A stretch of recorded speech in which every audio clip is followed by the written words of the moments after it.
നമസ്കാരം. മലയാളി വാർത്ത ഇൻസൈഡിലേക്ക് സ്വാഗതം. ഇറാന്റെ തല കൊയ്യാൻ മുന്നിൽ നിൽക്കാൻ പോകുന്നത് അറബ് രാജ്യങ്ങൾ.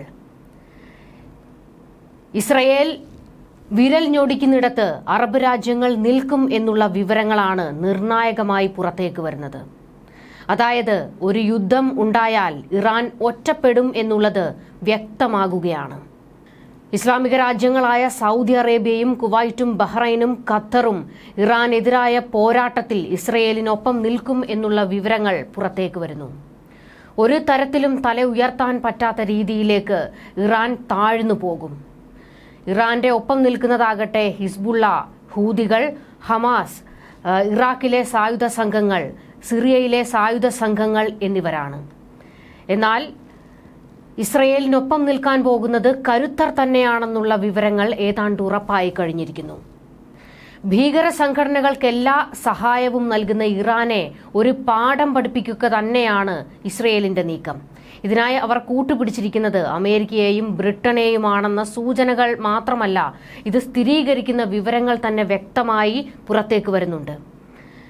ഇതുകൂടാതെ പല ഗൾഫ് രാജ്യങ്ങളിലുമുള്ള വിദേശ രാജ്യങ്ങളുടെയും സൈനിക വിഭാഗങ്ങൾ ഒരു യുദ്ധത്തിനുള്ള തയ്യാറെടുപ്പുകളിലാണ്. കഴിഞ്ഞ ഒരു മാസത്തിനിടെ ഗാസയിൽ ആധിപത്യം ഉറപ്പിച്ചിരുന്ന ഹമാസിനെ തകർക്കാൻ ഇസ്രയേലിന് കഴിഞ്ഞു. തലയുയർത്താൻ പോലും പറ്റാത്ത വിധത്തിൽ ഗാസയിൽ ഹമാസ് വീണുപോയിരിക്കുകയാണ്. ഇതിന് പിന്നാലെയാണ് ലെബനനിലേക്ക് ഇസ്രയേൽ കയറിയത്. തൊട്ടു പിന്നാലെ യമനിലേക്ക് കയറി. ഇനിയിപ്പോൾ സിറിയയിലെയും ഇറാഖിലെയും സായുധ സംഘങ്ങൾക്ക് അവസാന ആണിയടിക്കും. അങ്ങനെ ഇറാന്റെ ശക്തി ക്ഷയിക്കും. ചുരുക്കി പറഞ്ഞാൽ ഒരു യുദ്ധത്തിനാണ് ഇറാൻ തുനിയുന്നതെങ്കിൽ ശവപ്പെട്ടിയിൽ അവസാന ആണിയടിക്കാൻ അറബ് രാജ്യങ്ങൾ ഇസ്രയേലിനൊപ്പം നിൽക്കും എന്നുള്ളതാണ്. സൗദി ഒരവസരം കാത്തിരിക്കുകയാണല്ലോ ഇറാന് ഇട്ട് രണ്ട് കൊട്ടുകൊടുക്കാൻ. കാരണം എത്രയോ കാലങ്ങളായി സൗദിക്ക് നേരെ ഹൂതികൾ ആക്രമണം നടത്തുന്നുണ്ട്. ഇതിന് പിന്നിൽ എല്ലാ സഹായവും ഇറാനാണ് കൊടുക്കുന്നത്. മാത്രമല്ല സൗദിയിലെ മുസ്ലിങ്ങളുടെ തന്നെ പുണ്യ കേന്ദ്രങ്ങളായ മക്കയിലും മദീനയിലും വരെ ആക്രമണം നടത്തിയിട്ടുണ്ട് ഹൂതികൾ. ഇതിനെല്ലാം പിന്നിൽ കളിച്ചിട്ടുള്ളത് ഇറാൻ തന്നെയാണ്. അങ്ങനെ ആ ഒരു കലിപ്പും സൗദിയുടെ ഉള്ളിൽ കിടപ്പുണ്ടല്ലോ. ഇത് മാത്രമല്ല, അറബ് രാജ്യങ്ങൾക്കൊക്കെ യുദ്ധത്തിനൊന്നും താല്പര്യമില്ല. ഭീകരവാദത്തെ ഒട്ടും പിന്തുണയ്ക്കാനും അവർ താല്പര്യപ്പെടുന്നില്ല. രാജ്യങ്ങളുടെ അഭിവൃദ്ധിയാണ് ഇപ്പോൾ പല അറബ് രാജ്യങ്ങളും ലക്ഷ്യം വയ്ക്കുന്നത്. അതിലേക്ക് അടുക്കാൻ വേണ്ടിയാണ് അറബ് രാജ്യങ്ങൾ വ്യാപാരത്തിലും വാണിജ്യത്തിലും എല്ലാം കേന്ദ്രീകരിക്കുന്നത്. പക്ഷേ ഇറാൻ ഇപ്പോഴും ഭീകരവാദത്തിൽ മാത്രം ശ്രദ്ധ കേന്ദ്രീകരിച്ച് മുന്നോട്ട് പോകുകയാണ്. തന്റെ ശത്രുക്കളെ ഇല്ലായ്മ ചെയ്യാൻ ഇറാൻ എല്ലാ കാലത്തും പയറ്റുന്ന അടവും ഈ തീവ്രവാദികളെ ഉപയോഗിക്കുക എന്നുള്ളതാണ്. അറബ് രാജ്യങ്ങൾക്ക് എല്ലാവർക്കും ഭീഷണി തന്നെയാണ് ഇറാന്റെ ഈ തീവ്രവാദ പ്രവർത്തനങ്ങൾ. അതുകൊണ്ട് തന്നെ ഇറാൻ ഇല്ലാതായാൽ അത്രയും സന്തോഷം തന്നെയാണ് അറബ് രാജ്യങ്ങൾക്കുള്ളത്. കഴിഞ്ഞ 2 ആഴ്ചയ്ക്കുള്ളിൽ ഹിസ്ബുള്ളയുടെ നേതാക്കളെ ഒന്നടങ്കം വകവരുത്താനും അവരുടെ ശക്തി കേന്ദ്രങ്ങൾ തകർക്കാനും ഇസ്രയേലിന് കഴിഞ്ഞിട്ടുണ്ട്.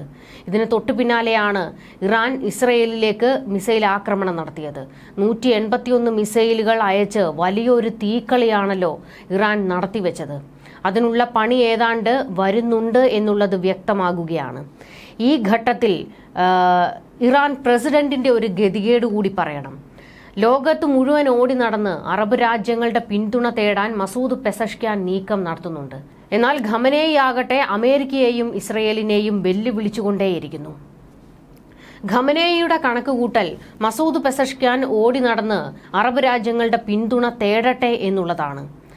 കഴിഞ്ഞ ആഴ്ച, അതായത് ബുധനാഴ്ച, മസൂദ് പെസഷ്ക്യാൻ ഇതുമായി ബന്ധപ്പെട്ട് പിന്തുണ തേടുന്നതിന് വേണ്ടി ഖത്തറിൽ പോയിരുന്നു. ഖത്തർ ചിരിച്ചുകൊണ്ട് സ്വാഗതം ചെയ്തു. എന്നാൽ ഇസ്രയേലിന് നേരെ ചെറുവിരൽ അനക്കാൻ ഖത്തർ തയ്യാറാവില്ല. ഖത്തറിന് അല്ലെങ്കിൽ തന്നെ ഇസ്രയേലിനെ ഒരു പേടിയാണ്. കാരണം ഹമാസിന്റെ പല ഉന്നത നേതാക്കളും ഖത്തറിലാണ് അഭയം തേടിയിരുന്നത്. ഇതിന്റെ ഒരു ചൊരുക്ക് ഇസ്രയേലിന് ഖത്തറിനോടുണ്ട്. അതുകൊണ്ട് തന്നെ ഇനി ഇറാന് പിന്തുണ കൊടുത്ത് ഖത്തർ രംഗത്തേക്ക് വന്നാൽ കയറി അടിക്കും എന്നുള്ള പേടി, ഇസ്രയേൽ പേടി ഖത്തറിനുണ്ട്. ഇറാനെ കാത്തിരിക്കുന്നത് എണ്ണ, പ്രകൃതിവാതക പ്ലാന്റുകൾ, ആണവ കേന്ദ്രങ്ങൾ ഇവയെല്ലാം ആക്രമിച്ച് സാമ്പത്തികമായി ഇറാനെ തച്ചു തകർക്കുക എന്നുള്ള നീക്കത്തിലേക്കാണ് ഇസ്രയേൽ പോകുന്നതെന്ന് യുദ്ധവിദഗ്ധർ ചർച്ചകൾ നടത്തുന്നുണ്ട്. അതെന്ത് തന്നെ ആയാലും ഇസ്രയേൽ ഒരു ആക്രമണം നടത്തിയാൽ അത് ഏതറ്റം വരെ പോകും എന്നുള്ളത് പോലും ചിന്തിക്കാനോ കണക്ക് കൂട്ടാനോ ഇറാന് കഴിയില്ല എന്നുള്ളത് മറ്റൊരു വസ്തുതയാണ്. ഗൾഫ് മേഖലയിലുള്ള അമേരിക്കയുടെയും ബ്രിട്ടന്റെയും പടക്കപ്പലുകളും യുദ്ധവിമാനങ്ങളുമെല്ലാം യുദ്ധസജ്ജരായിരിക്കുകയാണ് എന്നുള്ള വിവരങ്ങൾ പുറത്തു വന്നിട്ടുണ്ട്. കഴിഞ്ഞ വർഷം ഒക്ടോബർ 7-ന് ഹമാസ് ഭീകരർ ഇസ്രയേൽ ആക്രമിക്കുന്നതിന് വളരെ മുൻപ് തന്നെ ഗൾഫ് മേഖലയിൽ പടിഞ്ഞാറൻ രാജ്യങ്ങളുടെ നാവികസേനയും വ്യോമസേനയും എല്ലാം തന്നെ എല്ലാവിധ സന്നാഹങ്ങളുമായി നിലയുറപ്പിച്ചിരുന്നു. ഗൾഫ് മേഖലയിലെ വിവിധ രാജ്യങ്ങളിലായി 30,000-ഓളം അമേരിക്കൻ സൈനികരാണ് നിലയുറപ്പിച്ചിട്ടുള്ളത്. ഇതിൽ 13,000 പേർ ഖത്തറിലും 7,000 പേർ ബഹ്റൈനിലും സൗദി അറേബ്യയിലും ജോർദാനിലും കുവൈറ്റിലും 3,000 പേർ വീതവും ഇറാനിലും തുർക്കിയിലും 2,500 പേരും വീതമാണ് ഉള്ളത്. സിറിയയിലും അമേരിക്കൻ സൈനികരുണ്ടെങ്കിലും അവരുടെ എണ്ണം വ്യക്തമല്ല. കഴിഞ്ഞ വർഷം ഒക്ടോബർ 7-ലെ ഹമാസ് ആക്രമണത്തിന് ശേഷം 2,000-ഓളം സൈനികരെ അമേരിക്ക കുവൈറ്റിൽ നിയോഗിച്ചിട്ടുണ്ട്. കൂടാതെ ഹൂതി വിമതരുടെ ആക്രമണങ്ങളിൽ നിന്ന് ചെങ്കടലിലൂടെ കടന്നുപോകുന്ന ചരക്ക് കപ്പലുകളെ രക്ഷിക്കുന്നതിനായി അമേരിക്കയുടെ പടക്കപ്പലുകൾ മേഖലയിൽ റോന്തു ചുറ്റുന്നുണ്ട്.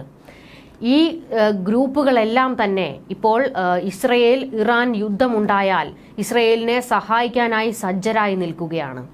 അത്രത്തോളം ഒരു പ്രബല ശക്തിയായിട്ടാണ് ഇസ്രയേൽ ഇപ്പോൾ നിൽക്കുന്നത്.